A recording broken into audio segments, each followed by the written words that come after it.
할아버지, 정신 차리세요! 둔탁한 소리와 함께 차가운 아스팔트 위로 한 노인이 힘없이 쓰러졌습니다.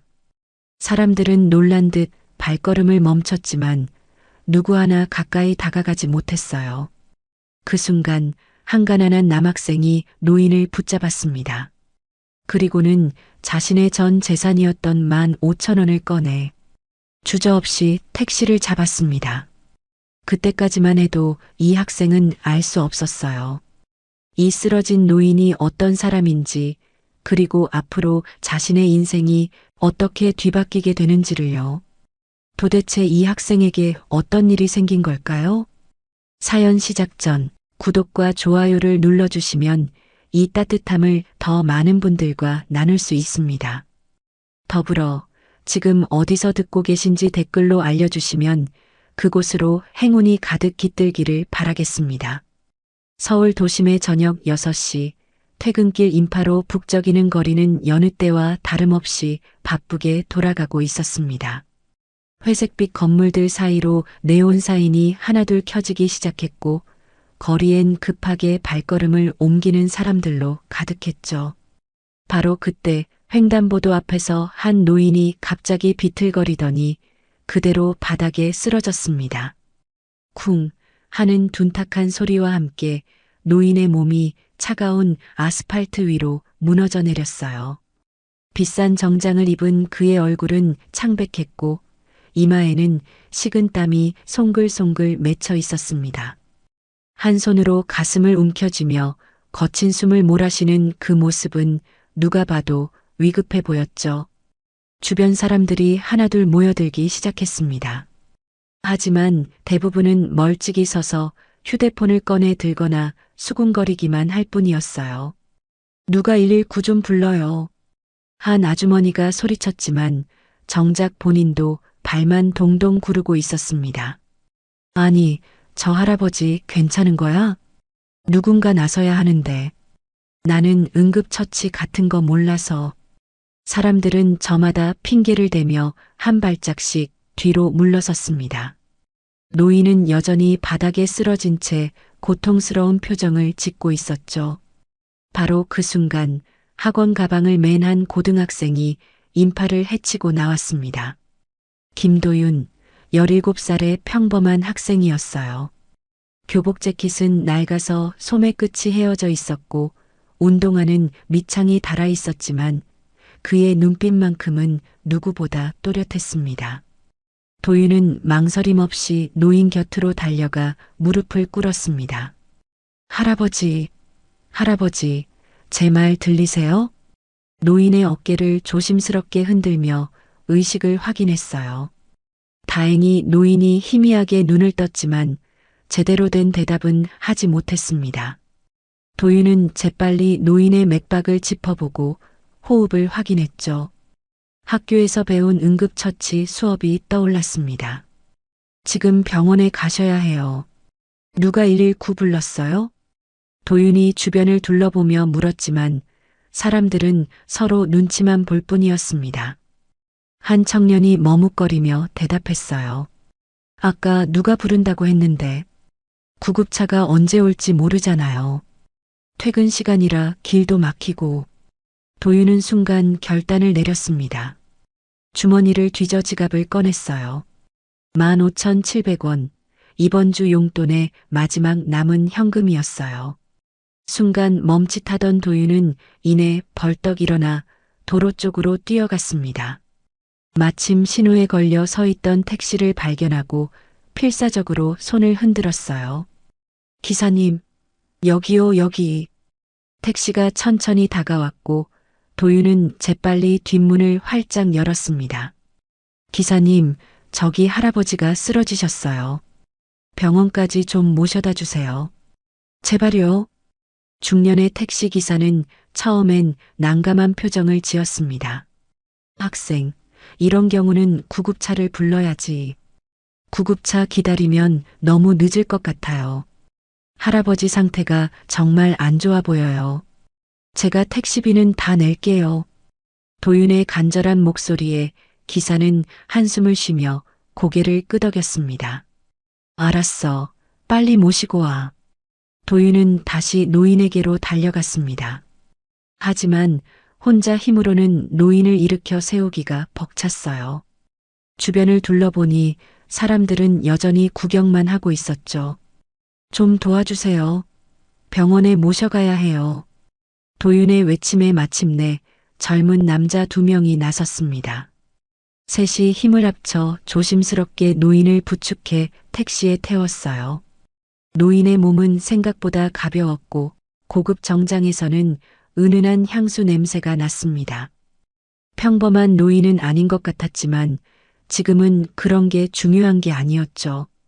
택시가 출발하자 도윤은 노인의 손을 꼭 잡았습니다. 차가운 손이었어요. 할아버지, 조금만 참으세요. 금방 병원 도착해요. 노인이 희미하게 눈을 떴습니다. 초점이 잘 맞지 않는 눈으로 도윤을 바라보더니 떨리는 목소리로 중얼거렸어요. 고맙네. 그 한마디를 하는 것도 힘든 듯 노인은 다시 눈을 감았습니다. 도윤은 더욱 조급해졌죠. 기사님, 좀 더 빨리 갈 수 있을까요?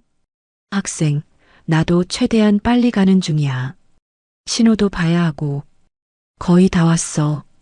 길게 느껴지는 시간 속 택시는 대학병원 응급실 앞에 도착했습니다. 도윤은 재빨리 뛰어내려 응급실 문을 열고 소리쳤어요. 여기 환자 있어요. 빨리 좀 봐주세요. 의료진이 달려왔고 노인은 곧바로 들것에 실려 응급실 안으로 사라졌습니다. 도윤은 안도의 한숨을 내쉬며 주저앉았어요. 온몸에 힘이 빠지는 것 같았죠. 간호사가 다가와 물었습니다. 학생, 보호자세요? 아니요. 저는 그냥 길에서 쓰러지신 걸 봐서. 아, 그러시군요. 환자분 신원 확인이 필요한데 소지품이 있나요? 도윤이 고개를 저었습니다. 그때 노인을 치료하던 의사가 나왔어요. 지갑이 있네요. 신분증 확인해 보니 김세진 씨라고 하시는데. 이분. 의사의 표정이 묘하게 변했습니다. 하지만 도윤은 알아채지 못했죠. 보호자 연락처도 있으니 저희가 연락드리겠습니다. 학생은 연락처 좀 남겨주세요. 혹시 모르니까. 도윤은 자신의 전화번호를 적어주고는 조용히 돌아섰습니다. 주머니를 확인해 보니 동전 몇 개만 짤랑거렸어요. 택시비로 15,000원을 다 써버린 것이었죠. 집까지는 걸어서 1시간은 좋게 걸릴 거리였습니다. 하지만 도윤은 개의치 않았어요. 오히려 마음이 뿌듯했죠. 병원 문을 나서며 뒤를 한번 돌아봤습니다. 응급실 불빛이 환하게 켜져 있었어요. 저 안에서 할아버지가 무사히 치료받고 있기를 바라며 도윤은 천천히 걸음을 옮겼습니다. 거리에는 여전히 퇴근길 사람들로 붐볐지만 아까와는 달리 마음이 따뜻했어요. 엄마가 늘 말씀하셨죠. 남을 도울 수 있다는 건 복받은 거라고. 비록 가진 건 없지만 누군가에게 도움이 될 수 있다는 게 이렇게 기쁜 일인지 오늘 처음 알았습니다. 발걸음은 가벼웠어요. 집에 가면 엄마가 기다리고 있을 거예요. 오늘 있었던 일을 들으면 분명 잘했다고 머리를 쓰다듬어 주실 겁니다. 도윤은 1시간을 넘게 걸어 집으로 향했습니다. 해는 완전히 져서 거리엔 가로등 불빛만 남아 있었죠. 발은 아팠지만 마음만은 가벼웠습니다. 오늘처럼 뿌듯한 날은 오랜만이었으니까요. 밤 9시가 넘어서야 도윤은 집에 도착했습니다. 반지하로 내려가는 좁은 계단을 내려가자 익숙한 곰팡이 냄새가 코끝을 스쳤어요. 비가 오면 물이 새는 천장, 햇빛이 거의 들지 않는 작은 창문, 겨울이면 시멘트 바닥에서 올라오는 향기. 남들에겐 초라해 보일 수도 있지만 도윤에겐 세상에서 가장 소중한 공간이었습니다. 엄마와 함께하는 유일한 보금자리니까요. 현관문을 열자 고소한 된장찌개 냄새가 반겨졌습니다. 부엌에서는 엄마가 저녁상을 차리고 있었어요. 혜진은 37의 나이지만 고된 생활 탓에 더 나이 들어 보였죠. 편의점 야간 알바를 마치고 낮에는 식당 서빙을 뛰느라 손은 늘 거칠고 갈라져 있었습니다. 하지만 도윤을 보는 순간 피곤했던 얼굴에 따스한 미소가 번졌어요. 우리 아들 왔구나. 오늘 학원 수업은 잘 들었어? 도윤은 신발을 벗으며 대답했습니다. 네, 잘 들었어요. 엄마, 배고파요. 밥부터 먹을게요. 혜진은 아들을 식탁으로 이끌었습니다.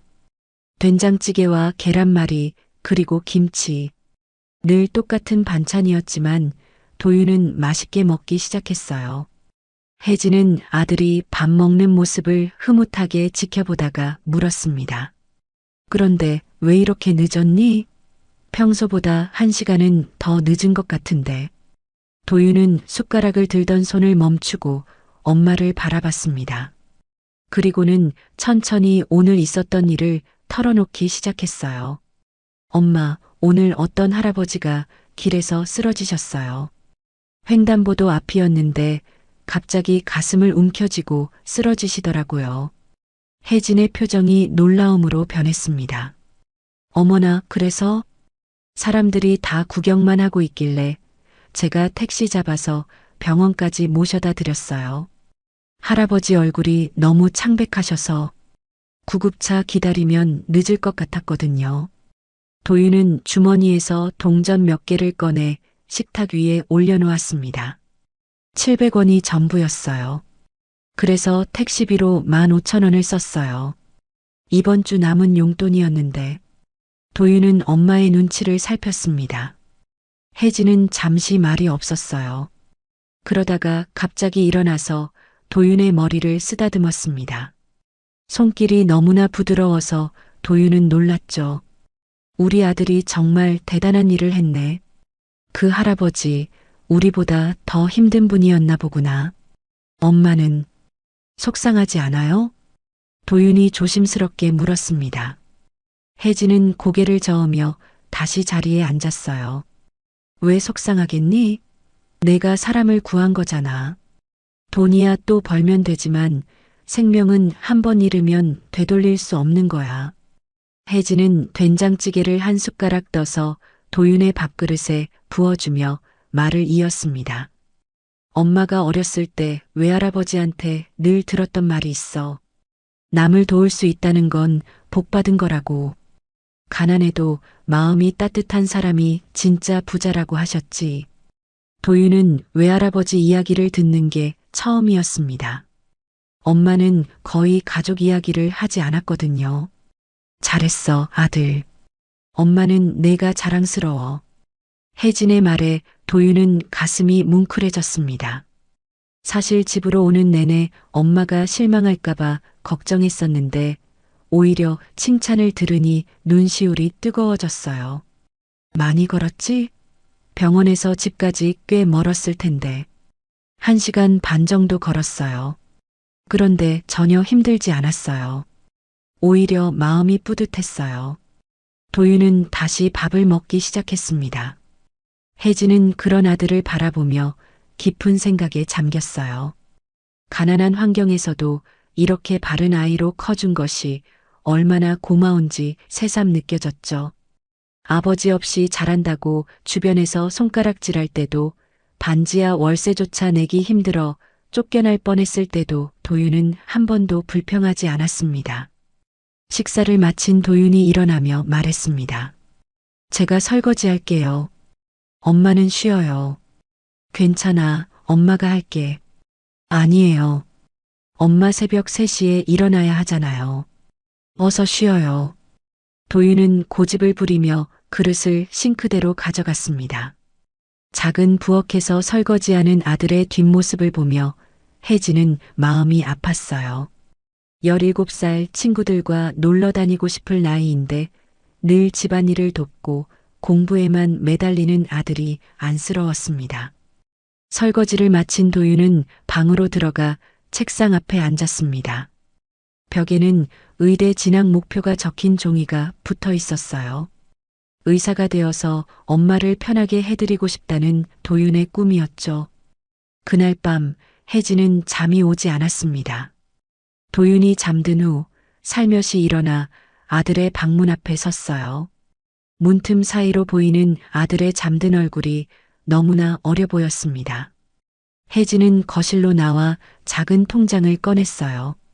매달 조금씩 모은 비상금이 들어있는 통장이었죠. 사실 도윤의 대학 등록금을 위해 모은 돈이었지만 내일 아침에 10,000원이라도 아들 주머니에 넣어줘야겠다고 생각했습니다. 용돈도 없이 학교에 가는 건 너무 서글픈 일이니까요. 새벽 2시 반, 혜진은 알람이 울리기 전에 눈을 떴습니다. 조용히 일어나 세수를 하고 출근 준비를 했어요. 현관을 나서기 전 식탁 위에 짧은 메모를 남겼습니다. 우리 아들, 오늘도 힘내. 엄마가 사랑해. 그리고 도윤의 가방 옆에 10,000원짜리 지폐 한 장을 살짝 놓아두었어요. 적어도 점심값과 간식값 정도는 되겠죠. 문을 나서는 혜진의 발걸음은 무거웠지만 마음은 따뜻했습니다. 어제 아들이 보여준 선한 마음을 생각하니 가슴이 벅차올랐어요. 가난하지만 마음만은 누구보다 부유한 아들을 둔 것이 얼마나 큰 축복인지 다시 한번 깨달았습니다. 차가운 새벽 공기가 얼굴을 스쳤지만 혜진은 씩씩하게 걸었어요. 편의점까지는 20분 거리. 오늘도 긴 하루가 시작되겠지만 아들을 위해서라면 못할 게 없었습니다. 동쪽 하늘이 조금씩 밝아오기 시작했어요. 어둠이 걷히고 새로운 날이 밝아오고 있었죠. 혜진은 문득 생각했습니다. 어제 도윤이 구한 그 노인은 지금쯤 어떻게 되었을까? 무사히 회복하셨기를 바라며 혜진은 발걸음을 재촉했습니다. 다음 날 아침 7시 반, 도윤은 평소처럼 학교로 향했습니다. 엄마가 놓고 간 10,000원을 발견했을 때 가슴이 뭉클했지만 그 돈은 다시 통장에 넣어두고 집을 나섰어요. 엄마가 얼마나 힘들게 번 돈인지 알기에 함부로 쓸 수가 없었습니다. 학교까지는 도보로 20분. 아침 햇살이 따스하게 내리쬐는 평범한 등굣길이었죠. 그런데 학교 정문에 가까워지자 뭔가 이상한 분위기가 감지됐습니다. 학생들이 웅성거리며 교문 쪽을 바라보고 있었어요. 야, 저거 봐. 벤츠 아니야? 우와, 진짜 비싸 보인다. 누구 차지? 우리 학교에 저런 차 타고 오는 애가 있었나? 도윤도 호기심에 고개를 들어 앞을 바라봤습니다. 교문 바로 앞에 검은색 대형 벤츠가 서 있었어요. 번쩍거리는 차체와 짙게 썬팅된 유리창이 위압감을 풍겼죠. 평범한 공립고등학교 앞에는 어울리지 않는 차였습니다. 도윤이 그냥 지나치려는 순간 벤츠의 뒷문이 열렸습니다. 그리고 정장을 입은 중년 남자가 내렸어요. 50대 정도로 보이는 그 남자는 회색 정장에 넥타이를 메고 있었고 한 손에는 고급스러운 서류 가방을 들고 있었습니다. 누가 봐도 높은 직책의 사람처럼 보였죠. 남자는 주변을 둘러보더니 도윤을 발견하고는 곧장 다가왔습니다. 도윤은 당황해서 발걸음을 멈췄어요. 설마 자신을 찾아온 건가 싶어서 불안한 마음이 들었죠. 김도윤 학생 맞습니까? 남자의 목소리는 정중하면서도 단호했습니다. 도윤은 고개를 끄덕였어요. 네, 맞는데요. 누구시죠? 남자는 명함을 꺼내 도윤에게 건넸습니다. 거기엔 미래그룹 비서실장 박정호라고 적혀 있었어요. 미래그룹이라면 누구나 아는 대기업이었죠. 도윤은 더욱 당황스러웠습니다. 어제 저희 회장님을 병원까지 모셔주신 학생이시죠? 회장님께서 꼭 감사 인사를 전하라고 하셨습니다. 도윤은 그제야 어제 그 노인이 대기업 회장이었다는 걸 알았습니다. 순간 머릿속이 하얘졌어요. 길에서 쓰러진 평범한 할아버지인 줄만 알았는데 이렇게 큰 인물이었다니. 박정호는 서류 가방을 열어 봉투 하나를 꺼냈습니다. 두툼한 봉투였어요. 회장님께서 감사의 표시로 이것을 전해드리라고 하셨습니다. 어제 택시비도 있고 무엇보다 생명의 은인에게 드리는 작은 성이라고 생각해 주시면 됩니다. 도윤은 봉투를 보고 고개를 저었습니다.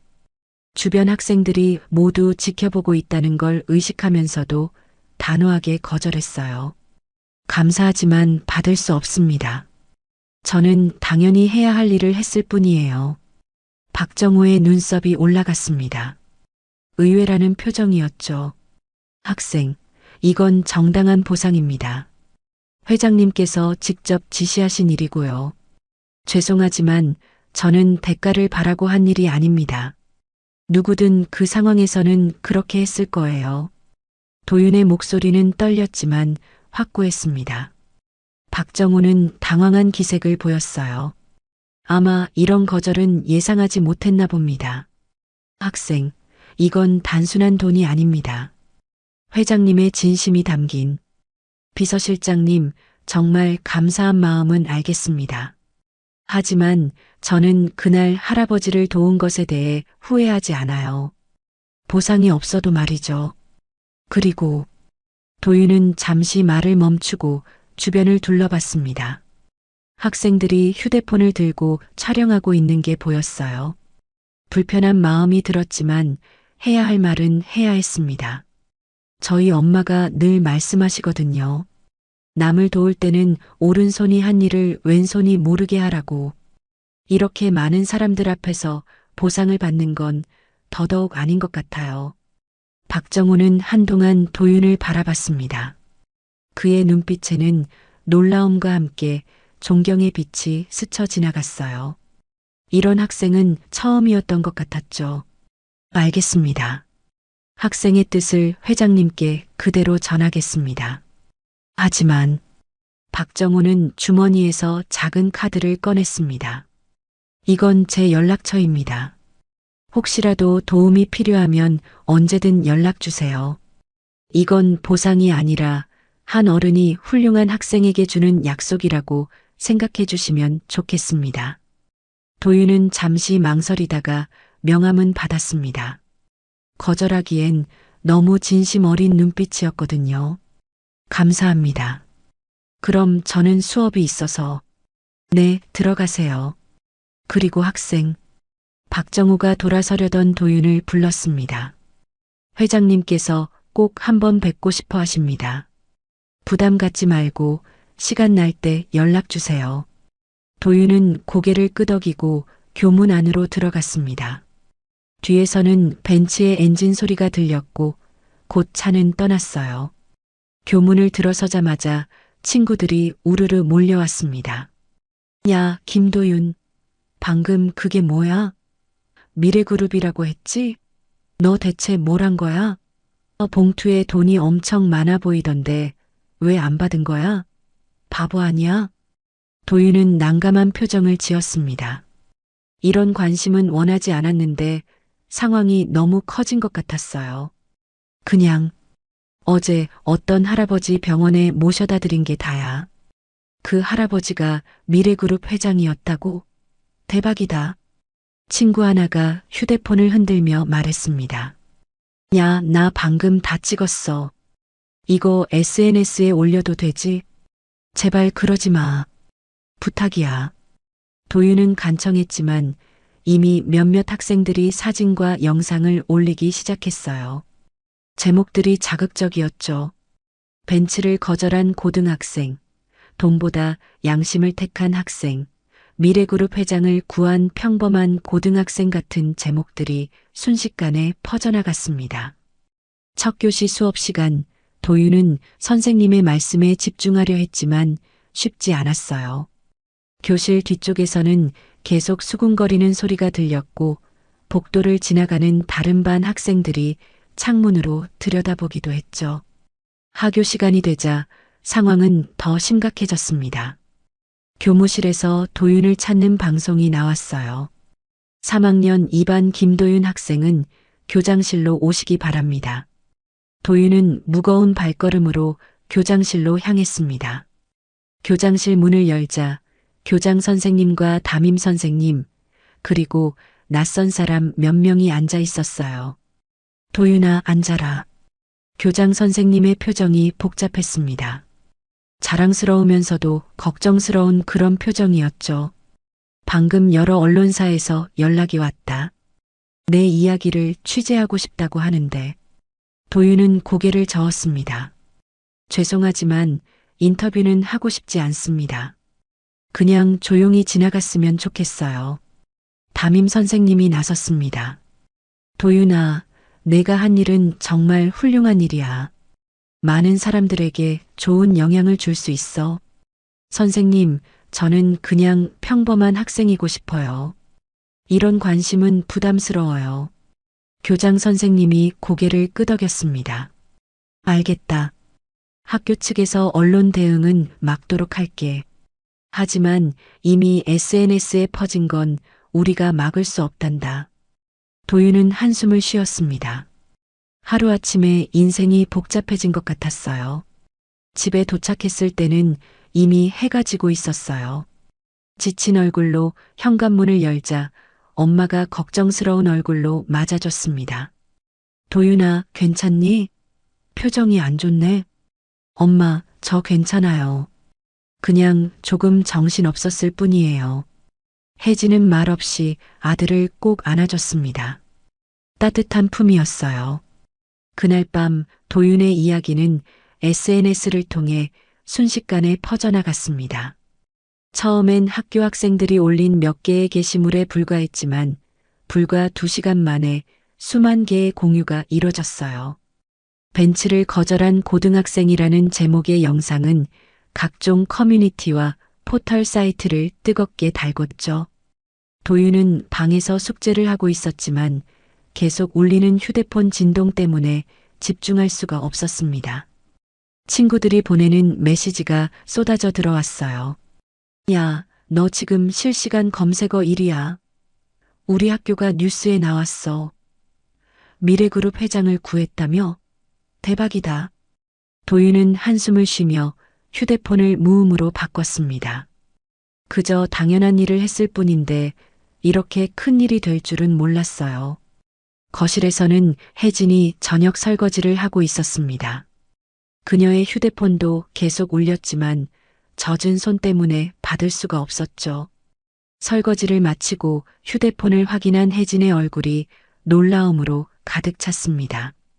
편의점 동료가 보낸 링크였는데 도윤의 사진과 함께 기사가 올라와 있었습니다. 미래그룹. 그 글자를 본 순간 혜진은 숨이 멎는 듯 했습니다. 17년간 애써 잊고 살았던 기억이 수면 위로 떠오를 것 같았습니다. 애써 참직한 표정으로 도윤을 불렀습니다. 도윤아, 이리 와봐. 도윤이 거실로 나오자 혜진이 휴대폰 화면을 보여줬어요. 이게 다 무슨 일이니? 미래그룹 회장님을 구했다고? 도윤은 조용히 설명했습니다. 어제 쓰러진 할아버지가 그런 큰 인물인 줄 몰랐다고. 오늘 학교에 비서실장이 찾아왔지만 보상을 거절했다고. 혜진은 아들의 머리를 쓰다듬었어요. 손끝이 차갑게 떨렸지만 아들에게는 따뜻한 온기가 전해지기를 바라면서요.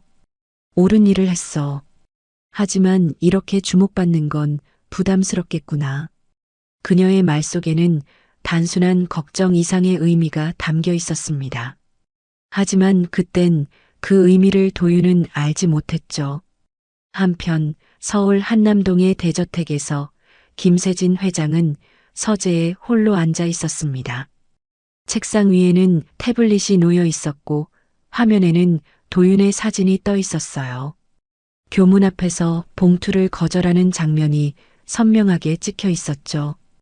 이런 아이가 아직도 있다니. 세진은 깊은 감동을 받았습니다. 요즘 시대에 이런 순수한 마음을 가진 젊은이를 만나기란 쉽지 않았거든요. 그는 비서실장 박정호를 불렀어요. 그 학생에 대해 더 자세히 알아봐 주게. 네, 회장님.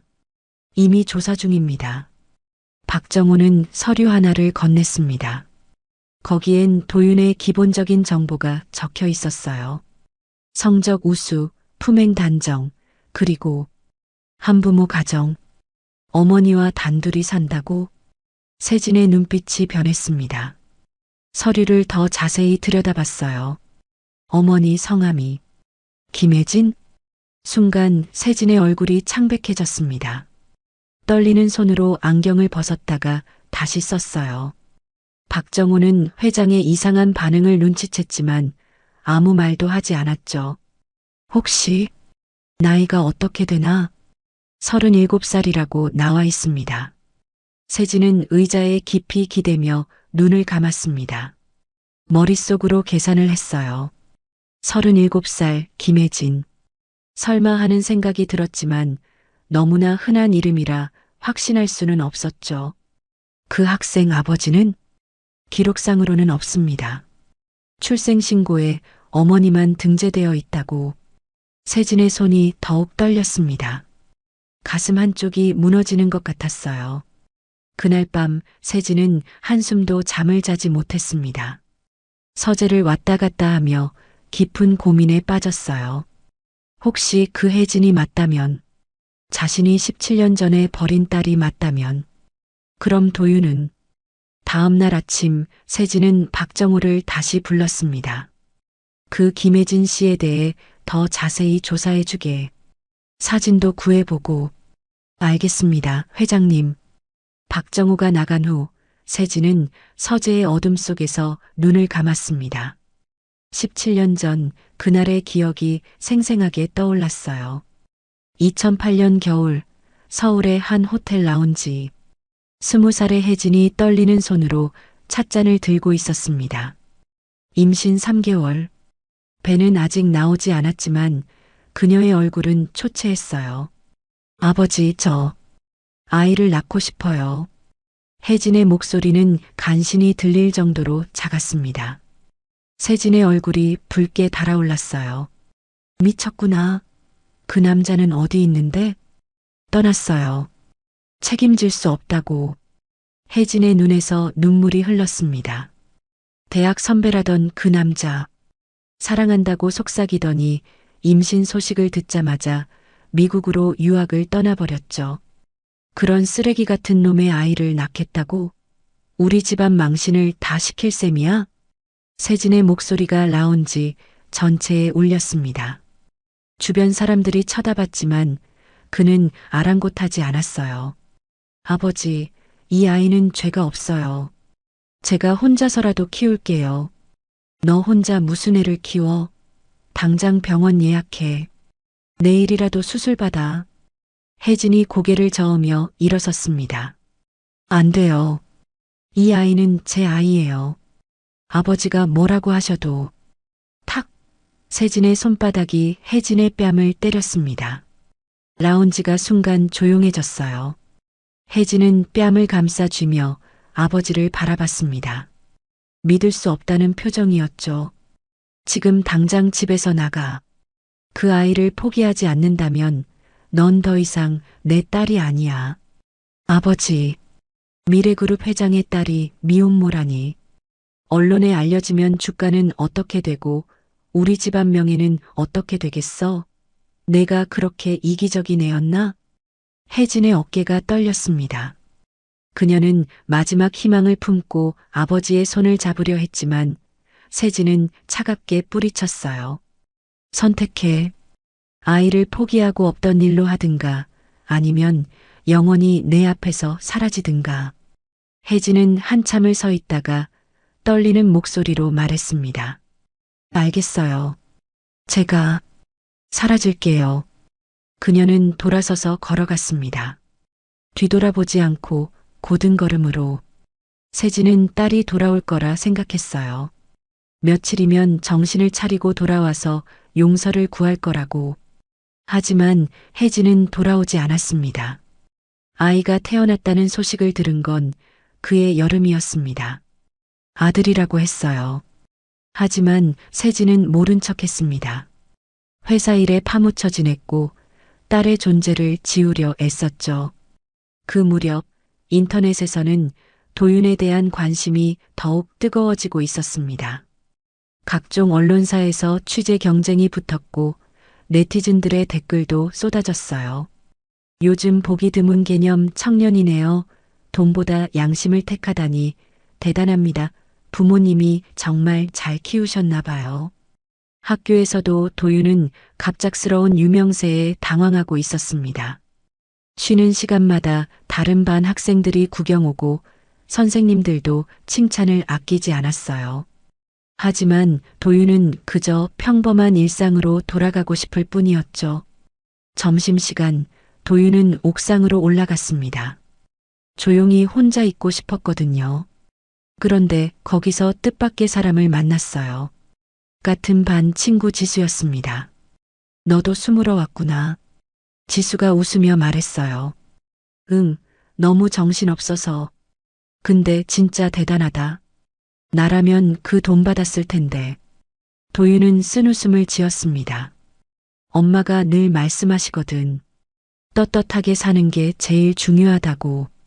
그 시각 미래그룹 본사 회장실에서 세진은 박정우가 가져온 사진을 보고 있었습니다. 편의점 CCTV에 찍힌 혜진의 모습이었어요. 많이 야위고 힘들어 보였지만 분명 자신의 딸이 맞았습니다. 확실하네. 그 김혜진이 내 딸이구나. 세진의 목소리가 떨렸어요. 박정우는 놀란 표정을 감추지 못했죠. 그럼 김도윤 학생은 내 외손자야. 세진은 의자에 무너지듯 앉았습니다. 자신을 구해준 그 아이가 자신이 버린 딸의 아들이었다니. 운명의 장난이라기엔 너무나 잔인한 현실이었어요. 내가 무슨 짓을 한 거지. 세진의 눈에서 눈물이 흘러내렸습니다. 17년 동안 가슴 한구석에 묻어두었던 죄책감이 한꺼번에 밀려왔어요. 회장님, 어떻게 하시겠습니까? 박정우가 조심스럽게 물었습니다. 세진은 한참을 망설이다가 입을 열었어요. 당장 만나러 가야겠네. 하지만 회장님, 너무 갑작스러우면 더 이상 미룰 수 없어. 이미 17년을 미뤘잖아. 세진은 일어서려다가 다시 주저앉았습니다. 용기가 나지 않았어요. 자신이 그토록 매정하게 버린 딸을 어떤 얼굴로 만난단 말인가. 그날 저녁 세진은 박정우와 함께 도윤의 집 근처까지 갔습니다. 하지만 차에서 내릴 용기가 나지 않았어요. 반지하 창문으로 새어나오는 불빛을 한참 동안 바라보다가 결국 돌아섰습니다. 아직은 준비가 안 됐어. 세진은 스스로에게 변명하듯 중얼거렸어요. 하지만 마음 한구석에서는 알고 있었죠. 아무리 준비를 해도 용서받기는 어려울 거라는 걸. 하지만 며칠의 시간이 흐른 후 김세진 회장은 더 이상 미룰 수 없다고 결심했어요. 매일 밤 악몽에 시달렸고 낮에는 죄책감에 짓눌려 숨도 제대로 쉴 수 없었습니다. 17년 전에 버린 딸, 그리고 자신을 구해준 외손자. 이 잔인한 운명의 장난 앞에서 그는 무너져 내리고 있었죠. 오후 4시 세진은 운전기사도 없이 혼자 차를 몰고 도윤의 집으로 향했습니다. 비서실장 박정우가 조사해온 주소를 내비게이션에 입력하고 떨리는 손으로 핸들을 잡았어요. 강남의 번화가를 벗어나 점점 외곽으로 나가자 풍경이 달라지기 시작했습니다. 높은 빌딩들이 사라지고 낡은 다세대 주택들이 나타났죠. 목적지에 가까워질수록 세진의 가슴은 더욱 빠르게 뛰었습니다. 골목길로 들어서자 더욱 충격적인 광경이 펼쳐졌어요. 좁고 어두운 골목, 벽에는 곰팡이 자국이 가득했고 쓰레기 봉투들이 여기저기 쌓여 있었습니다. 여기가 혜진이가 사는 곳이란 말인가. 세진은 차에서 내려 천천히 걸었습니다. 반지하로 내려가는 계단을 발견했을 때 그의 다리가 멈췄어요. 계단 입구에는 녹슨 철문이 있었고 우편함에는 김혜진이라는 이름이 희미하게 적혀 있었습니다. 세진은 계단을 한 칸 한 칸 내려갔습니다. 발걸음이 무거웠어요. 17년이라는 세월의 무게가 어깨를 짓누르는 것 같았죠. 반지하 문 앞에 섰을 때 그는 한참을 망설였습니다. 문을 두드릴 용기가 나지 않았어요. 그때 안에서 발소리가 들렸습니다. 문이 열리고 혜진이 나타났어요. 순간 시간이 멈춘 것 같았습니다. 세진은 딸의 모습을 보는 순간 숨이 막혔어요. 17년 전 그 예쁘고 발랄했던 딸은 온데간데 없었습니다. 야위고 초췌한 얼굴, 거칠어진 손, 낡은 옷차림. 무엇보다 그녀의 눈에서 생기가 사라져 있었어요. 혜진도 충격을 받긴 마찬가지였습니다. 문 앞에 선 사람이 자신의 아버지라는 걸 알아보는 데는 1초도 걸리지 않았어요. 하지만 믿을 수가 없었죠. 17년 동안 단 한 번도 찾아오지 않았던 아버지가 눈앞에 있었던 거예요. 혜진이냐? 세진의 목소리가 떨렸습니다.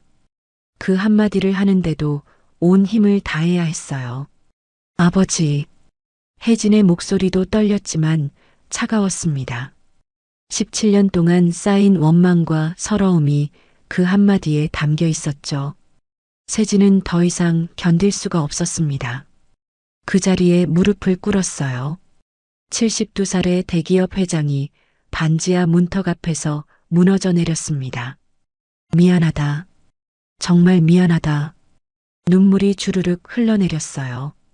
17년 동안 참아왔던 눈물이 한꺼번에 터져 나왔습니다.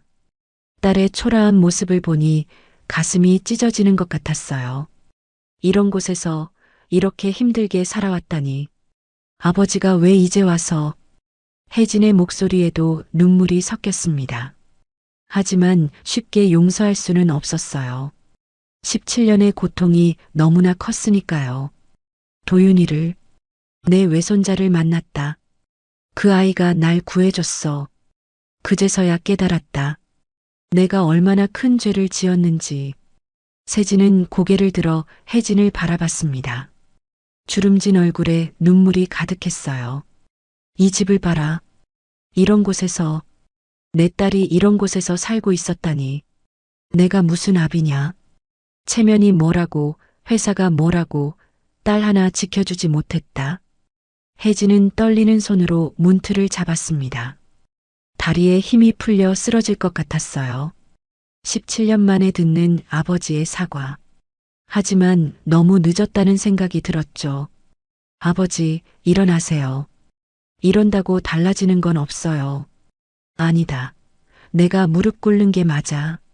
평생을 무릎 꿇고 살아도 용서받을 수 없는 죄를 지었어. 세진은 일어나지 않았습니다. 오히려 더 깊이 고개를 숙였어요. 혜진아, 내가 너무 늦었다는 걸 안다. 하지만 이제라도 용서를 구하고 싶구나. 너와 도윤이에게 할 수 있는 모든 걸 하고 싶어. 그때 뒤에서 발소리가 들렸습니다. 학교에서 돌아온 도윤이었어요. 현관 앞에 무릎 꿇고 있는 노인을 보고 깜짝 놀랐죠. 엄마, 이분은. 도윤은 그 노인이 며칠 전 자신이 구한 할아버지라는 걸 알아봤습니다.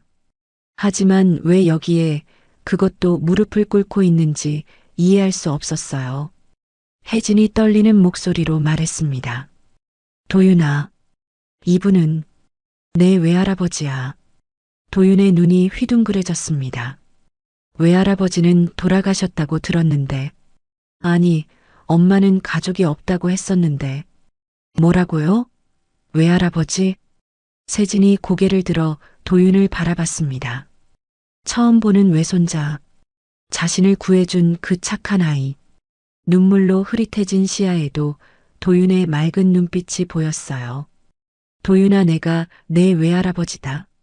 17년 전에 내 엄마를 버린 못난 할아비야. 도윤은 충격에 말을 잃었습니다. 엄마를 버렸다고? 그럼 엄마가 그동안 얼마나 힘들었을까? 혼자서 자신을 키우느라 얼마나 고생했을까? 왜 엄마를 버리신 거예요? 도윤의 목소리에 분노가 섞이기 시작했습니다. 세진은 고개를 숙였어요. 미혼모가 됐다고.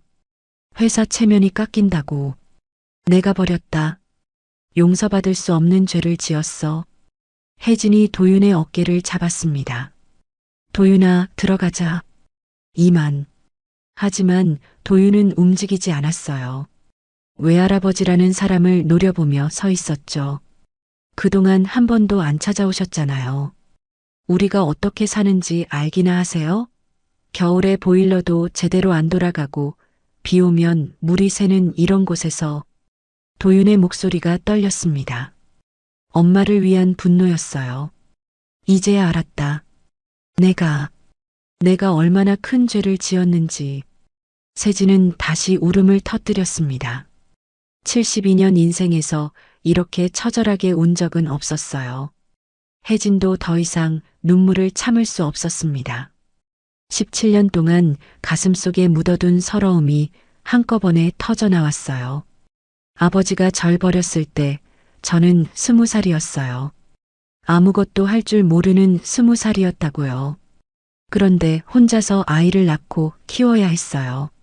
얼마나 무서웠는지 아세요? 혜진의 목소리가 높아졌습니다. 17년 만에 터뜨리는 절규였죠. 편의점 알바로 하루 16시간씩 일했어요. 아이 분유값 벌려고, 기저귀값 벌려고. 그런데 아버지는 어디 계셨어요? 세진은 아무 대답도 할 수 없었습니다. 딸의 말 한마디가 비수처럼 가슴에 꽂혔어요. 이제 와서 뭘 어쩌자는 거예요? 용서를 구하면 17년이 없던 일이 되나요? 아버지를 바라봤습니다. 이제 와서 무슨 소용이에요? 아버지가 버린 건 저예요. 그런데 피해본 건 제 아들이에요. 혜진의 목소리는 떨렸지만 단호했습니다. 그녀는 현관문을 잡았어요. 돌아가세요.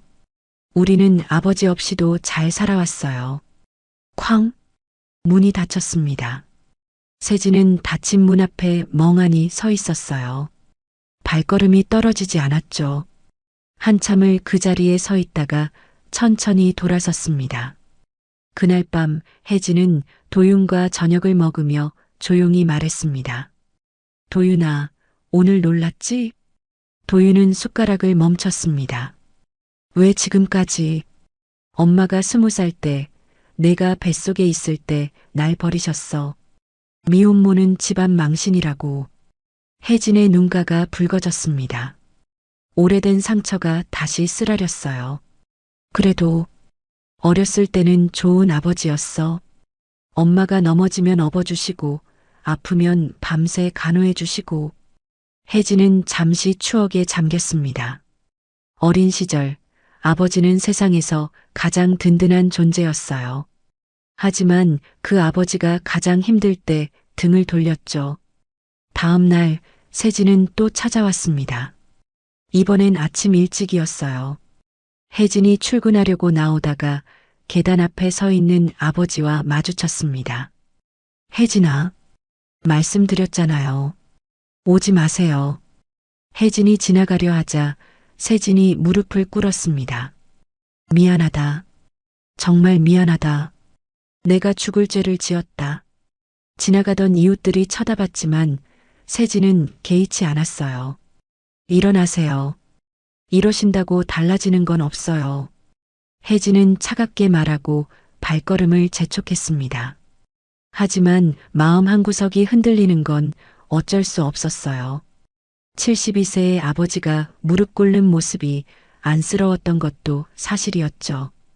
그날 오후 학교에서 돌아온 도윤은 또다시 외할아버지를 마주쳤습니다.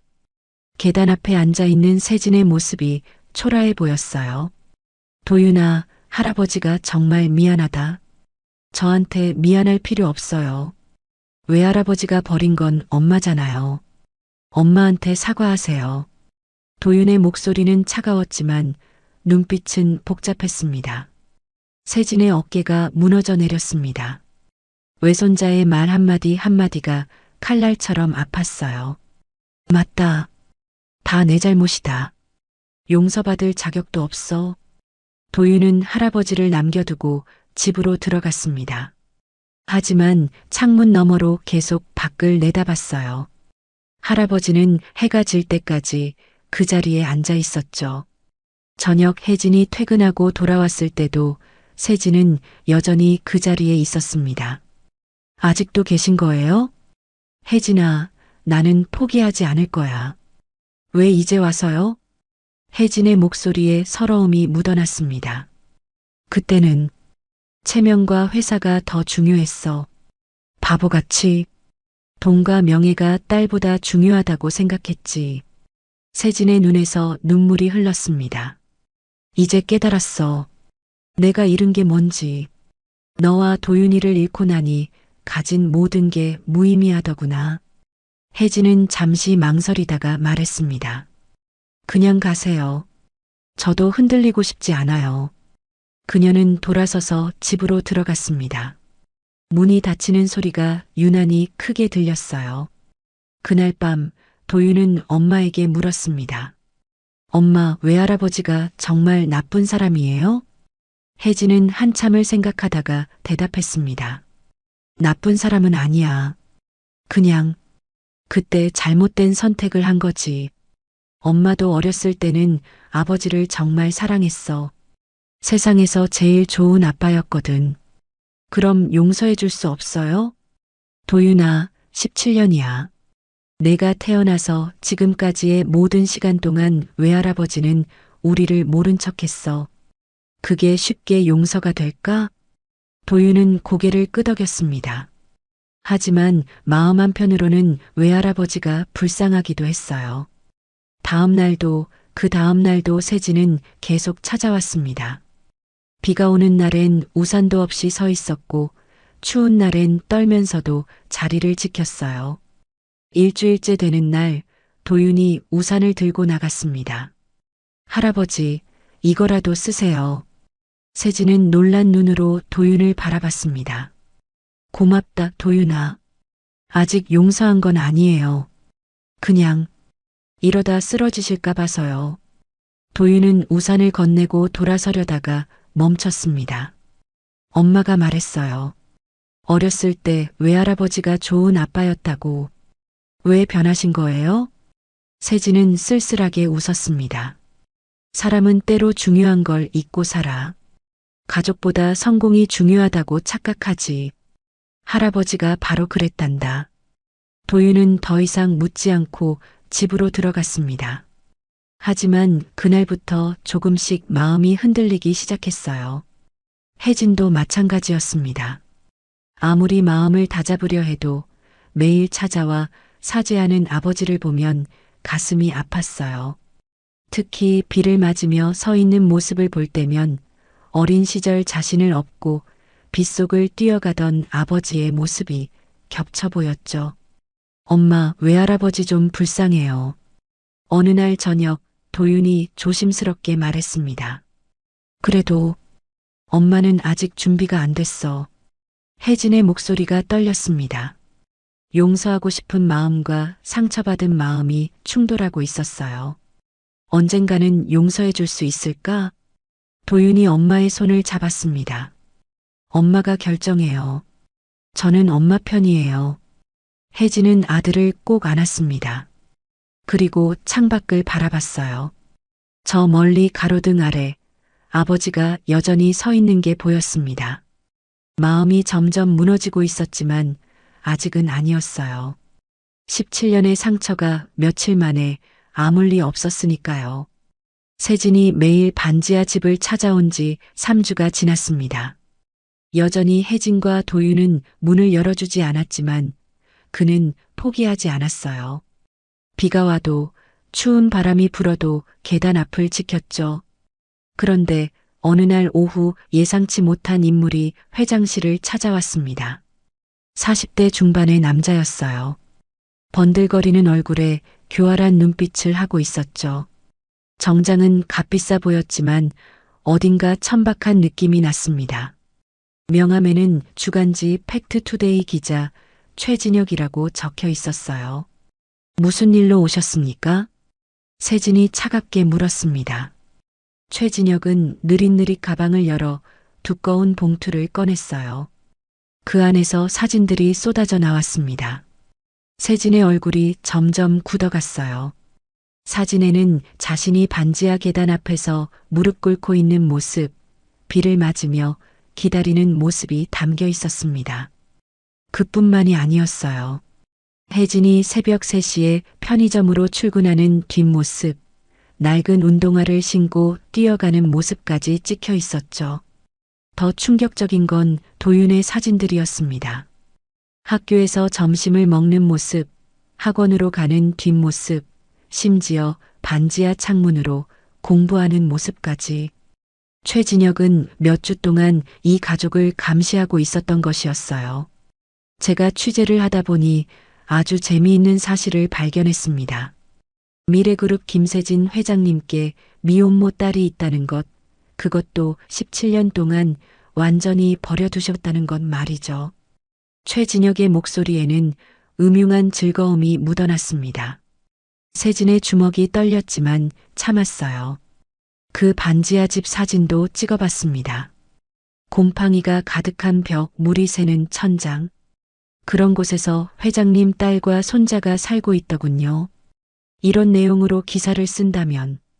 최진혁은 일부러 말을 멈추고 세진의 표정을 살폈습니다. 그리고는 태블릿을 꺼내 무언가를 보여줬어요. 이미 작성된 기사 초안이었죠. 제목이 자극적이었습니다. 미래그룹 회장의 숨겨진 비밀, 버려진 딸과 손자. 세진은 깊은 숨을 들이쉬었습니다. 이런 협박은 처음이 아니었지만 가족이 연관되니 더욱 분노가 치밀었어요. 원하는 게 뭡니까? 30억이면 충분할 것 같습니다. 회장님 재산에 비하면 푼돈 아닙니까? 최진혁은 뻔뻔하게 웃었습니다. 세진은 한참을 침묵했어요. 그러다가 천천히 입을 열었습니다. 일주일 시간을 주시오. 좋습니다. 하지만 일주일 후 정확히 오후 2시까지입니다. 1시간이라도 늦으면 기사는 바로 나갑니다. 최진혁이 나간 후 세진은 창밖을 바라봤습니다. 17년 전의 자신이 떠올랐어요. 그때도 이런 두려움 때문에 딸을 버렸던 것이었죠. 세상의 시선이 무서워서, 회사 이미지가 걱정돼서.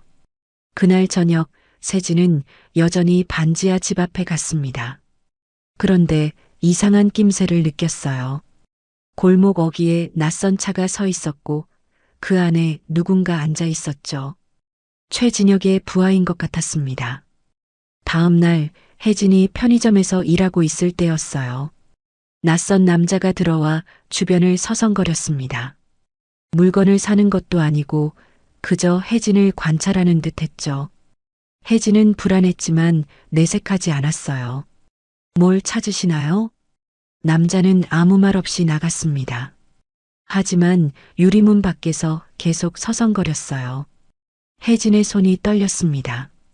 본능적으로 위험을 감지한 것이었죠. 도윤도 이상한 일을 겪었습니다. 학교에서 나오는데 모르는 아저씨가 다가왔어요. 김도윤 학생 맞지? 잠깐 할 얘기가 있는데. 도윤은 경계심을 갖고 뒤로 물러섰습니다. 누구세요? 그냥 내 외할아버지에 대해 궁금한 게 있어서 인터뷰 좀 하자. 남자는 기자증을 보여줬지만 도윤은 거절했어요. 하지만 그 남자는 계속 따라왔습니다. 학원 앞까지 쫓아와서는 사진을 찍기도 했죠. 그날 밤 도윤이 엄마에게 말했습니다. 엄마, 오늘 이상한 아저씨가 나를 따라다녔어요. 혜진의 얼굴이 창백해졌습니다. 자신도 비슷한 일을 겪었기 때문이었어요. 앞으로 조심해야겠다. 혼자 다니지 말고. 이틀째 상황은 더 심각해졌습니다. 반지하 집 우편함에 이상한 편지가 들어 있었어요.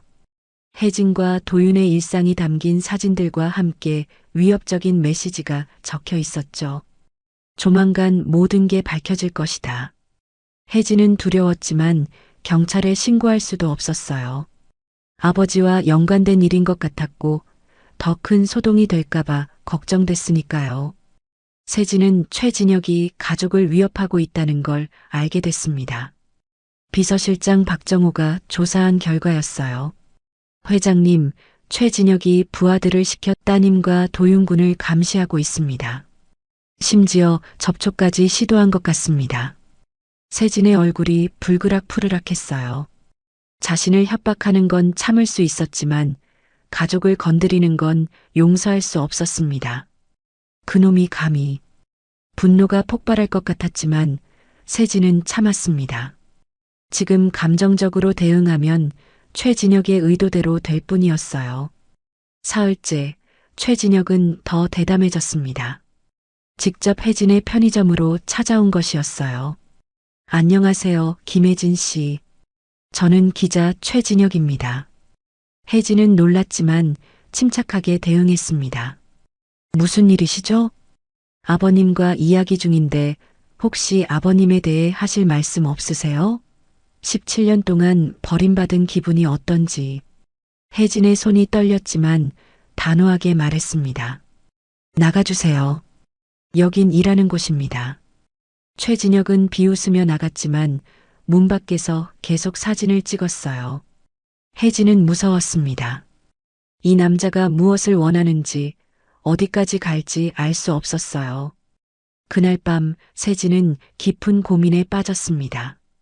최진혁에게 돈을 주면 당장은 조용해지겠지만 그건 근본적인 해결이 아니었어요. 언제든 또 협박할 수 있었고 무엇보다 딸과 손자를 계속 숨기고 부끄러워한다는 의미였죠. 새벽까지 잠을 이루지 못한 세진은 결심했습니다. 더 이상 비겁하게 살지 않겠다고, 딸과 손자를 당당하게 인정하겠다고. 다음 날 아침 세진은 박정호를 불렀습니다. 정호야, 법무팀에 연락해서 최진혁을 스토킹과 협박 혐의로 고소 준비를 시켜.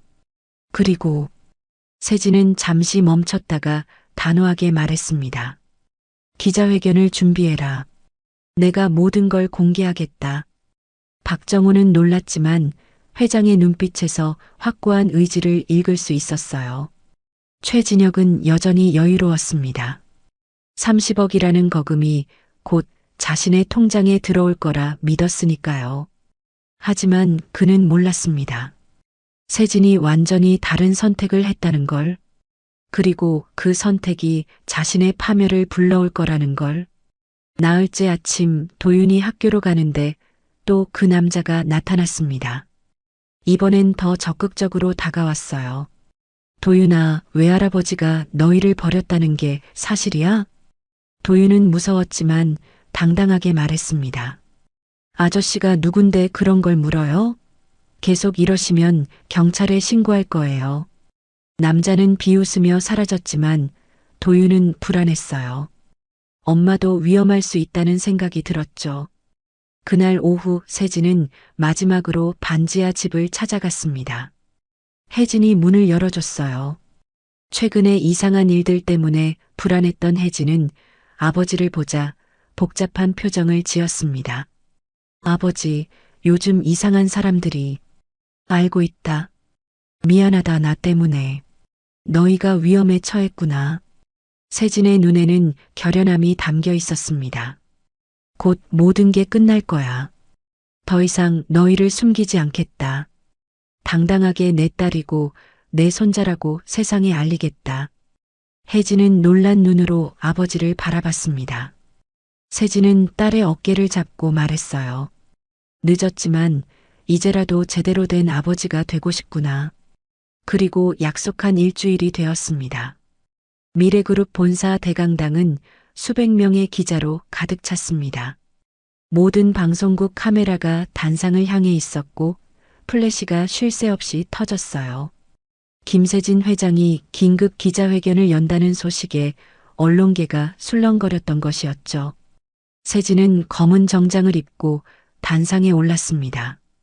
평소에 위험 있는 모습과 달리 어딘가 초췌해 보였어요. 마이크 앞에 선 그는 깊은 숨을 들이쉬고 천천히 입을 열었습니다. 오늘 제가 이 자리에 선 이유는 저의 과거 잘못을 고백하고 용서를 구하기 위해서입니다. 기자들이 술렁거렸습니다. 대기업 회장이 공개적으로 잘못을 인정한다는 건 흔한 일이 아니었으니까요. 17년 전 저는 미혼모가 된 제 딸 김혜진을 버렸습니다. 체면과 회사 이미지를 핑계로 딸과 외손자를 외면했죠. 그것은 제 인생 최대의 과오였고 결코 용서받을 수 없는 죄였습니다. 강당이 순간 조용해졌습니다. 그리고 곧 플래시 세례가 쏟아졌어요. 세진은 눈을 감았다가 다시 떴습니다. 그의 눈에는 눈물이 맺혀 있었죠. 최근 한 언론인이 이 사실을 알고 저를 협박했습니다. 30억을 요구하며 제 가족을 스토킹하고 위협했죠. 하지만 그 일이 오히려 저를 깨닫게 했습니다. 제가 여전히 딸과 손자를 부끄러워하고 있었다는 걸요. 세진은 잠시 말을 멈추고 물을 한 모금 마셨습니다. 떨리는 손을 애써 감추려 했지만 쉽지 않았어요. 이제 당당하게 말씀드립니다. 김혜진은 제 딸입니다. 김도윤은 제 외손자입니다. 그들은 제가 버린 가족이지만 이제부터라도 제대로 된 아버지, 할아버지가 되고자 합니다. 기자 한 명이 손을 들었습니다. 그동안 왜 찾지 않으셨습니까? 세진은 쓸쓸하게 웃었어요. 겁쟁이였기 때문입니다. 돈과 명예에 눈이 멀어 가장 소중한 것을 잃어버렸죠. 17년이라는 시간을 되돌릴 순 없지만 이제부터라도 속죄하며 살겠습니다. 그는 서류 한 장을 들어보였습니다. 오늘부로 혜진 재단을 설립합니다. 개인 재산 1,000억 원을 출연해 미혼모와 그 자녀들을 지원하겠습니다. 또한 협박범 최진혁은 이미 검찰에 고발했고 곧 구속될 예정입니다. 기자회견이 끝난 뒤 세진은 회장실로 돌아왔습니다. 그리고 무너지듯 의자에 앉았어요. 모든 힘이 빠져나가는 것 같았지만 동시에 홀가분했습니다. 17년 동안 짊어진 무거운 짐을 내려놓은 기분이었죠. 그날 저녁 뉴스는 세진의 고백으로 도배됐습니다. 혜진은 편의점에서 일하다가 TV에 나오는 아버지의 모습을 봤어요. 공개적으로 자신을 딸이라고 도윤을 손자라고 인정하는 모습에 복잡한 감정이 밀려왔습니다. 분노와 서러움 그리고 알 수 없는 안도감이 뒤섞였죠. 최진혁은 그날 밤 긴급 체포됐습니다. 협박과 스토킹 혐의였어요. 그동안 다른 재벌들에게도 비슷한 수법을 써왔던 것이 추가로 밝혀져 결국 실형을 선고받았죠. 기자회견 이후 세진의 행보는 빨라졌습니다. 혜진 재단 설립을 위해 밤낮 없이 일했어요. 단순히 돈만 지원하는 게 아니라 실질적인 도움을 주고 싶었습니다. 미혼모들이 아이와 함께 지낼 수 있는 쉼터를 만들고 직업 교육 프로그램을 운영하고 아이들의 교육비를 전액 지원하는 시스템을 구축했죠. 재단 이사장은 혜진의 이름으로 했지만 정작 혜진은 거부했습니다. 제 이름을 쓰지 마세요. 전 아직 준비가 안 됐어요. 세진은 딸의 마음을 이해했습니다. 그래서 더욱 조심스럽게 다가가기로 했어요. 어느 날 아침 혜진이 출근하려고 나왔을 때 반지하 계단이 완전히 새 것으로 교체되어 있었습니다. 녹슬고 삐걱거리던 철제 계단 대신 튼튼한 돌계단이 놓여 있었어요. 미끄럼 방지 처리까지 되어 있었죠. 며칠 뒤엔 반지하 창문이 모두 이중창으로 바뀌어 있었습니다. 겨울 찬바람이 들어오지 못하도록 완벽하게 시공되어 있었어요. 혜진은 알았습니다. 아버지의 소행이라는 걸. 하지만 거절할 수도 없었어요. 도윤의 건강을 생각하면 필요한 일이었으니까요. 세진은 또 다른 방법으로도 속죄했습니다. 매주 한 번씩 미혼모 쉼터를 방문해 봉사활동을 했어요. 처음엔 어색했지만 점차 아이들과 친해졌죠. 아이들은 그를 할아버지라고 불렀고 세진은 그 말에 울컥했습니다. 도윤에게는 듣지 못한 그 호칭이 너무나 그리웠으니까요. 도윤의 학교 앞에도 여전히 갔습니다. 하지만 이제는 숨지 않았어요. 멀리서 당당하게 서서 외손자를 바라봤죠. 도윤도 가끔 외할아버지를 발견하곤 했지만 모른 척하지는 않았습니다. 멀리서 가볍게 고개를 끄덕이는 정도의 인사를 나누곤 했어요. 할아버지, 오늘도 오셨네요. 어느 날 도윤이 먼저 다가왔습니다.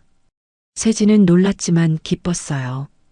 그래, 내가 잘 있나 보고 싶어서. 저 괜찮아요. 그런데 할아버지 건강은 어떠세요? 너무 무리하시는 것 같던데. 도윤의 걱정 어린 말에 세진은 눈물이 날 것 같았습니다. 고맙다. 내가 걱정해주니 힘이 나는구나. 둘은 나란히 걸었습니다. 완전한 화해는 아니었지만 조금씩 거리가 좁혀지고 있었어요. 세진은 혜진의 편의점에도 변화를 줬습니다. 낡은 냉장고를 새 것으로 교체하고 바닥 공사를 다시 했어요. 편의점 사장은 갑작스러운 시설 개선에 놀랐지만 건물주가 지시한 일이라며 받아들였죠. 세진이 그 건물을 통째로 매입한 것이었습니다. 혜진은 알았지만 내색하지 않았어요. 아버지가 자신을 위해 애쓰는 모습이 안쓰러우면서도 아직은 완전히 용서할 수 없었습니다. 17년의 상처는 그리 쉽게 아물 수 없었으니까요. 재단 설립 발표회가 열렸을 때 세진은 혜진과 도윤을 초대했습니다. 하지만 그들은 오지 않았어요. 대신 혜진은 짧은 편지를 보냈죠. 재단 설립을 축하합니다. 많은 사람들에게 도움이 될 것 같아요. 하지만 저는 아직 그 자리에 설 준비가 안 됐습니다. 이해해 주세요. 세진은 편지를 읽고 또 읽었습니다. 딸의 글씨체가 그리웠어요. 어린 시절 아빠에게 쓴 편지들이 떠올랐죠. 아빠 사랑해요라고 삐뚤빼뚤 적혀 있던 그 편지들. 발표회장에는 많은 미혼모들이 참석했습니다. 그들은 세진에게 감사 인사를 전했어요. 회장님 덕분에 희망이 생겼어요. 아이와 함께 살 수 있게 돼서 정말 감사합니다. 세진은 그들의 손을 잡으며 생각했습니다. 17년 전 자신의 딸도 이렇게 힘들었겠구나. 혼자서 아이를 키우며 얼마나 막막했을까. 제가 더 감사합니다. 늦었지만 이제라도 깨달을 수 있게 해주셔서. 세진의 진심 어린 모습에 많은 사람들이 감동했어요. 언론도 처음에 비판적 시각에서 벗어나 그의 노력을 인정하기 시작했죠.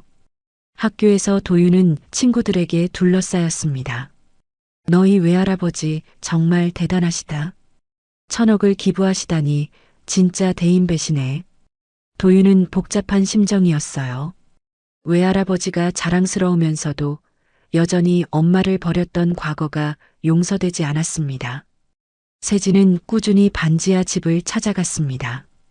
이제는 매일이 아니라 이틀에 한 번 정도였지만 그 진심은 변하지 않았어요. 때로는 혜진이 좋아하던 떡을 사들고 가기도 하고 도윤이 필요할 만한 참고서를 문 앞에 놓고 가기도 했죠. 혜진은 창문 너머로 그런 아버지를 지켜봤습니다. 72살의 나이에 무거운 것들을 들고 와 조심스럽게 놓고 가는 모습이 짠했어요. 마음이 조금씩 움직이고 있었지만 아직은 아니었습니다. 상처가 너무 깊었으니까요. 비서실장 박정호의 전화가 울렸습니다. 응급실에서 걸려온 전화였어요. 김세진 회장이 또다시 쓰러졌다는 소식이었죠. 재단 설립 이후 쉴 새 없이 일하던 세진은 봉사활동을 마치고 돌아오던 길에 의식을 잃었습니다. 박정호는 망설임 끝에 혜진에게 전화를 걸었어요. 신호음이 길게 이어지다가 혜진의 목소리가 들렸습니다. 여보세요? 김혜진 씨, 비서실장 박정호입니다. 회장님이, 아버님이 쓰러지셨습니다. 전화기 너머로 숨을 들이키는 소리가 들렸어요.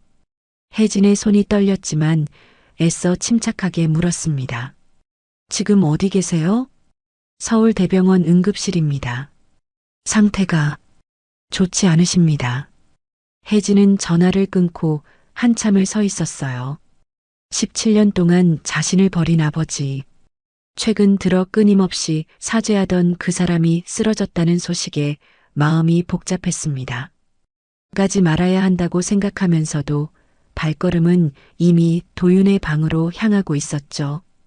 도윤아, 외할아버지가 병원에 계셔. 도윤은 책을 덮고 엄마를 바라봤습니다.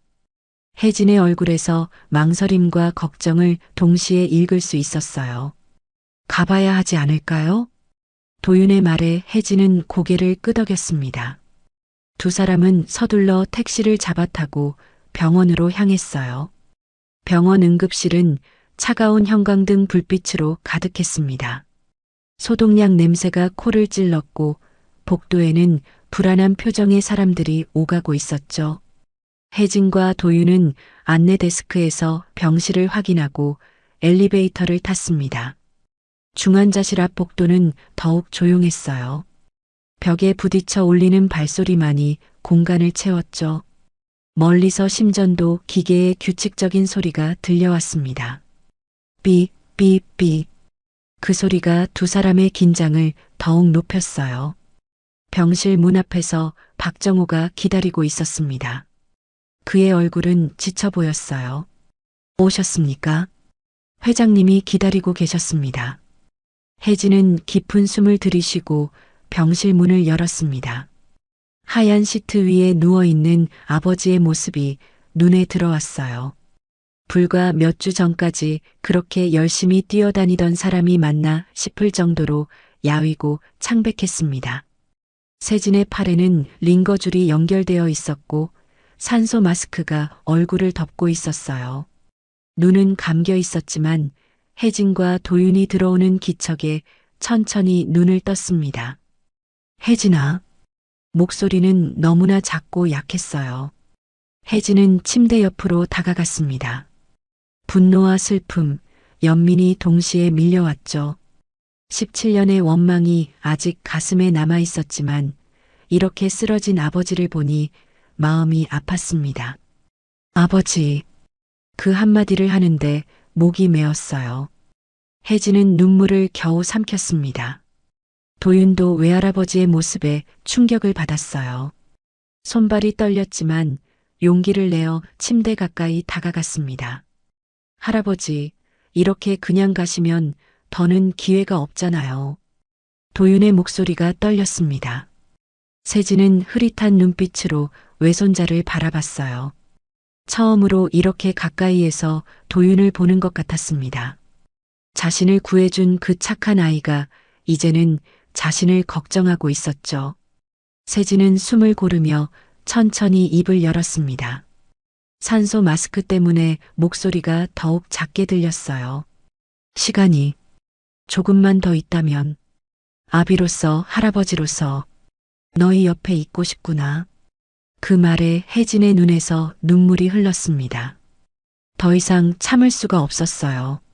17년 동안 듣고 싶었던 말이었을까요?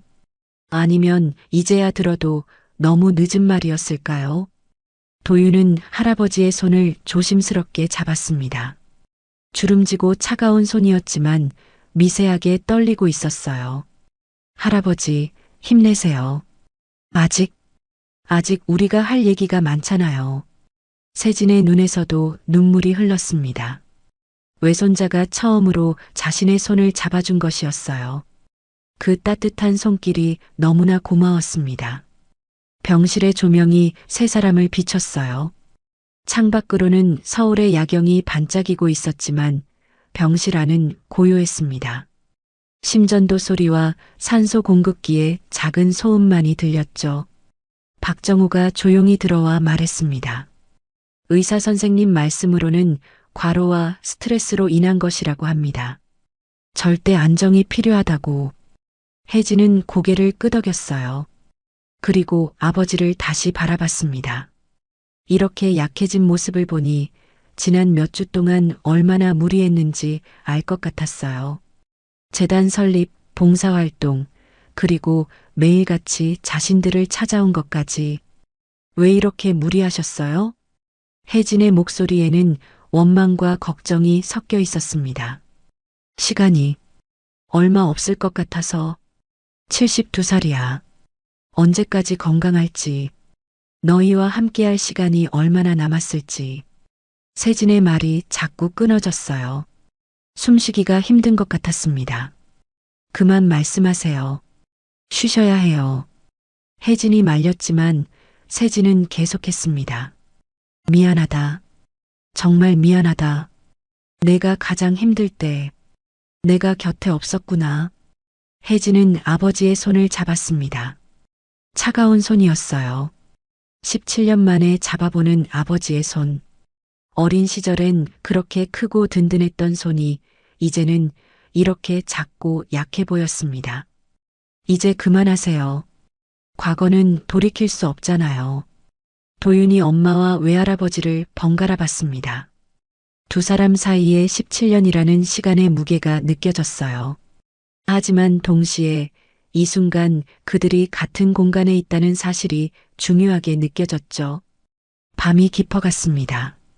병실 창으로 보이는 하늘은 까맣게 변했고 복도의 발소리도 점점 줄어들었어요. 혜진과 도윤은 병실을 떠나지 못했습니다. 세진은 잠이 들었다가 깨기를 반복했어요. 그때마다 혜진과 도윤이 아직 곁에 있는지 확인했죠. 마치 그들이 사라질까봐 두려워하는 것처럼. 우리 여기 있어요, 할아버지. 도윤이 작은 목소리로 말했습니다. 세진은 안도하며 다시 눈을 감았어요. 새벽 2시쯤 혜진은 복도로 나와 커피를 마셨습니다. 박정우가 다가왔어요. 회장님이 정말 많이 변하셨습니다. 기자회견 이후로는 완전히 다른 사람이 되신 것 같아요. 혜진은 종이컵을 돌리며 말했습니다. 너무 늦었어요. 17년이라는 시간은. 하지만 지금이라도 깨달으신 게 다행 아닐까요? 어떤 사람들은 평생 깨닫지 못하고 가잖습니까? 박정호의 말에 혜진은 아무 대답도 하지 못했어요. 맞는 말이었지만 마음이 쉽게 정리되지 않았습니다. 병실로 돌아왔을 때 도윤이 의자에 앉아 졸고 있었어요. 세진은 깨어 있었고 외손자를 바라보고 있었습니다. 그 눈빛에는 무한한 애정과 후회가 담겨 있었죠. 좋은 아이야. 내가 잘 키웠구나. 혼자 키우느라 힘들었죠. 혜진의 대답에는 가시가 없었습니다. 그저 사실을 말할 뿐이었어요. 내가 곁에 있었다면 이제 그런 가정은 의미 없어요. 중요한 건 지금부터예요. 혜진의 말에 세진은 놀란 듯 딸을 바라봤습니다. 용서의 신호였을까요? 아니면 그저 현실을 받아들인 것일까요? 아침 해가 떠올랐습니다. 병실 창으로 첫 햇살이 들어왔어요. 세 사람의 그림자가 병실 바닥에 길게 드리워졌습니다.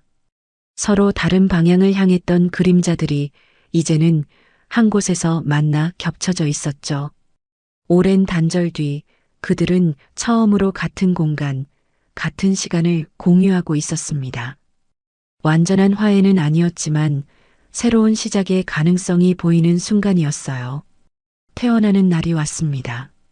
세진은 여전히 창백했지만 일주일 전보다는 훨씬 나아 보였어요. 혜진과 도윤은 퇴원 수속을 도우러 왔습니다. 병원 로비로 내려오는 엘리베이터 안에서 세진이 조심스럽게 입을 열었어요. 이제는 집에 돌아오는 게 어떻겠니? 그동안 너희를 힘들게만 했지만 남은 시간을 가족으로 살고 싶구나. 세진의 목소리는 떨렸습니다. 간절함과 두려움이 동시에 묻어났어요. 혜진은 눈길을 피하며 바로 대답하지 못했습니다. 병원 밖으로 나오자 봄 햇살이 따스하게 내리쬐고 있었어요. 혜진은 벤치에 앉아 하늘을 올려다봤습니다. 그녀의 마음속에 지난 시간들이 파노라마처럼 스쳐 지나갔어요. 기자회견장에서 체면을 내려놓고 고개 숙이던 아버지의 모습이 떠올랐습니다.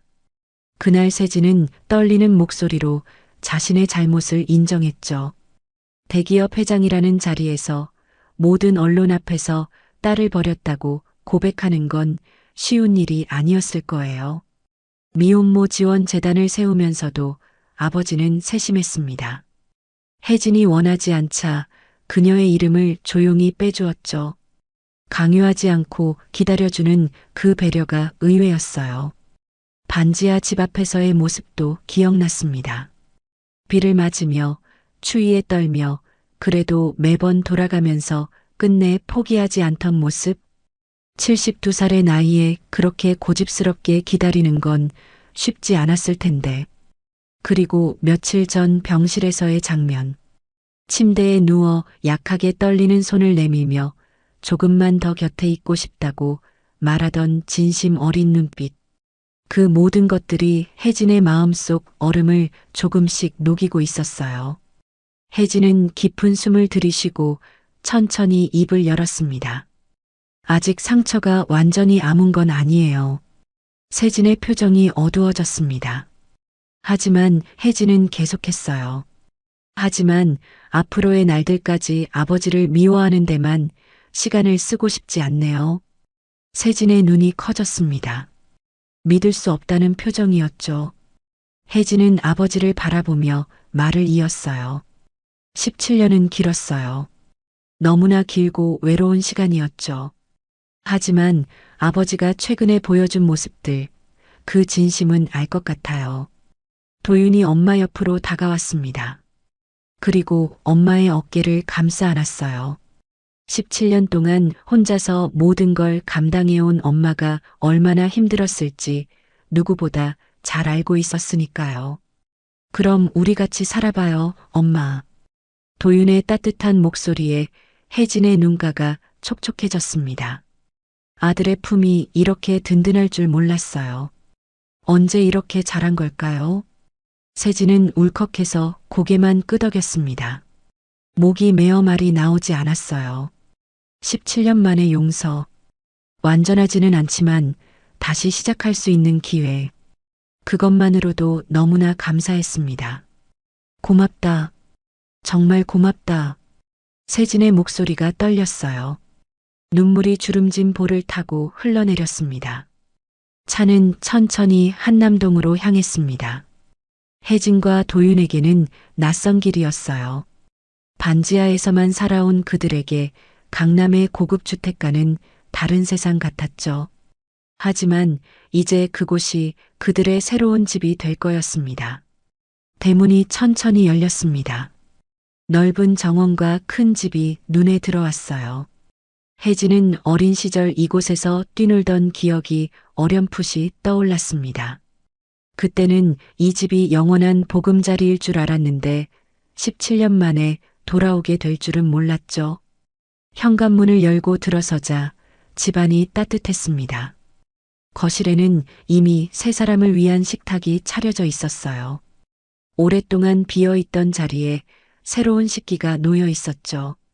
너희 방도 준비해뒀다. 예전 내 방은 그대로 두었고 도윤이 방은 새로 꾸몄어. 세진이 조심스럽게 말했습니다. 혜진은 계단을 올라 자신의 옛 방으로 갔어요. 문을 열자 시간이 멈춘 듯한 공간이 나타났습니다. 책상, 침대, 책장 모두 그대로였어요. 먼지 하나 없이 깨끗하게 관리되어 있었죠. 매일 청소했다. 언젠가 내가 돌아올 거라고. 아니, 돌아오길 바라면서. 세진의 목소리가 뒤에서 들렸습니다. 혜진은 책상 위에 액자를 들어 올렸어요. 고등학교 졸업식 사진이었죠. 아버지와 함께 찍은 마지막 사진. 그때는 행복했죠. 혜진의 목소리는 쓸쓸했지만 원망은 없었어요. 도윤은 자신의 새 방을 둘러봤습니다. 넓고 밝은 방에는 책상과 책장, 그리고 컴퓨터까지 준비되어 있었어요. 반지하의 좁은 방과는 천지 차이였죠. 할아버지, 이건 너무 과해요. 아니다. 이것도 부족해. 17년 동안 해주지 못한 게 너무 많아서. 세진의 말에 도윤은 더 이상 거절하지 않았습니다. 할아버지의 마음을 이해했으니까요. 저녁 시간이 되었습니다. 세 사람은 처음으로 한 식탁에 앉았어요. 따뜻한 된장찌개와 갈비찜, 그리고 여러 반찬들이 차려졌죠. 혜진이 반지하에서 해주던 소박한 밥상과는 달랐지만 마음은 똑같이 따뜻했습니다. 잘 먹겠습니다. 도윤이 밝게 인사했어요. 세진은 외손자가 밥 먹는 모습을 흐뭇하게 바라봤습니다. 이런 평범한 일상이 얼마나 소중한지 이제야 알았어요. 도윤아, 학교는 어떠니? 공부하는데 필요한 게 있으면 뭐든 말해라. 괜찮아요, 할아버지. 저 혼자서도 잘하고 있어요. 도윤의 당찬 모습에 세진은 웃었습니다. 역시 혜진이 잘 키웠구나 싶었어요. 식사를 마치고 거실에 앉았을 때 혜진이 입을 열었습니다. 아버지, 저는 계속 일을 하고 싶어요. 편의점이든 뭐든. 그럴 필요 없어. 이제는 편하게. 아니에요. 제 손으로 일하고 싶어요. 그게 제 삶이니까요. 혜진의 단호한 말에 세진은 고개를 끄덕였습니다. 딸의 자존심을 이해했으니까요. 밤이 깊어졌습니다. 도윤은 먼저 방으로 올라갔고 혜진과 세진은 거실에 남았어요. 창밖으로는 서울의 야경이 반짝였죠. 혜진아, 정말 미안하다. 그리고 고맙다. 이제 그만하세요. 계속 사과만 하실 건가요? 혜진이 작게 웃었습니다. 그 미소를 본 세진의 가슴이 뭉클했어요. 17년 만에 보는 딸의 진짜 미소였으니까요. 혜진은 창밖을 바라보며 마음속으로 말했습니다. 용서는 하루아침에 오지 않았다. 하지만 아버지가 흘린 시간과 진심을 기억하며 우리는 다시 가족이 되기로 했다. 세 사람의 그림자가 거실벽에 나란히 드리워졌습니다. 더 이상 따로가 아닌 함께였어요. 상처는 여전히 남아있지만 치유의 시간은 이제 시작이었습니다.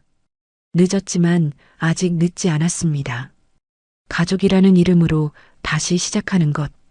그것이 그들이 선택한 길이었어요. 따뜻한 조명이 세 사람을 감쌌습니다.